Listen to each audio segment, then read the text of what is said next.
तीन शूरवीर कहीं किसी कार्यवश जा रहे थे। रास्ते में उन्होंने देखा कि एक यात्री को रास्ते में किसी ने मार दिया है। इस घटना पर दुखी होते हुए वे आगे चले जा रहे थे कि एक विधवा स्त्री दिखाई पड़ी, जिसका सारा धन धान्य दूसरे लोगों ने छीन लिया था और उसे मार पीट कर घर से भगा दिया था। इस घटना से भी उन्हें बड़ा कष्ट हुआ। आगे चल कर देखते हैं कि बधिक लोगों ने बहुत से निरपराध पशु पक्षियों को मार मार कर इकट्ठा कर लिया है। इससे आगे चले तो देखा एक किसान का परिवार झोंपड़ी से बाहर पड़ा हुआ बिलख बिलख कर रो रहा है और जमींदार के आदमी लगान के लिए उसके बर्तन कपड़े तक उठाए ले जा रहे हैं और उन्हें बार बार मार पीट रहे हैं।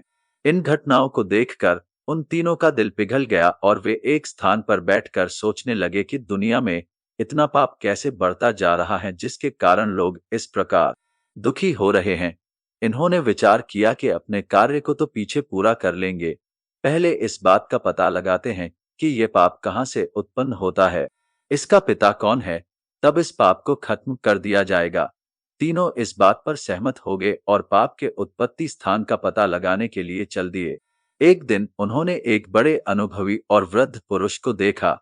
थके हुए तो थे ही, उन्होंने सोचा कि शायद इनको पता होगा।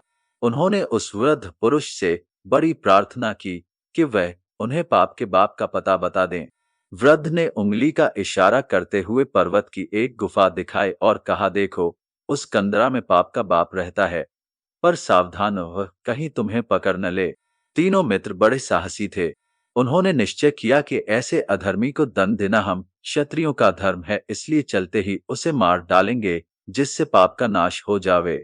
गुफा में पहुंचकर उन्होंने देखा कि वहां सोने के बड़े बड़े ढेर लग रहे हैं, मानो सोना इधर उधर पड़ा हुआ है, और कितनी ही चट्टानें ऐसी हैं जिनमें से हजारों मन सोना निकल सकता है।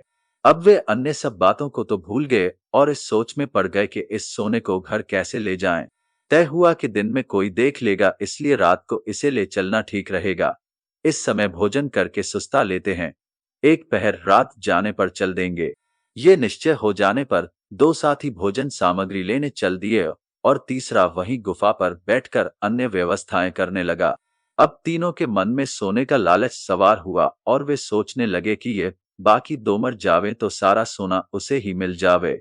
जब लोभ बढ़ने लगा तो पाप उनके मनों में उदय हो आया।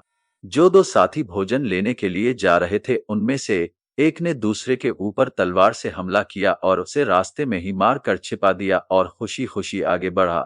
जो भोजन सामग्री लाया था उसमें उसने तीसरे साथी के लिए जहर मिला दिया, जिससे इसे खाकर वह भी मर जावे। तीसरा उनका भी गुरु था, उसने एक एक करके उन दोनों को मार डालने का इरादा पहले ही पक्का कर लिया था। जो साथी भोजन लाया था उसी ने बनाया भी ताकि वह दूसरे के लिए जहर मिला सके। जब भोजन बनकर तैयार हो गया तो तीसरे ने पीछे से उसके ऊपर छुरी से हमला किया और उसे वहीं ढेर कर दिया। अब वह अकेला बच रहा था और ये सोच सोच कर वह प्रसन्न था कि सारा सोना मुझे ही मिल जाएगा। उसने भरपेट भोजन किया, किंतु भोजन से जैसे ही निवृत्त हुआ उसके हाथ पैर ऐंठने लगे और वहीं थोड़ी देर पैर रगड़ कर मर गया। तीनों के लोभ के कारण गुफा के अंदर का स्वर्ण किसी के भी हाथ नहीं आया।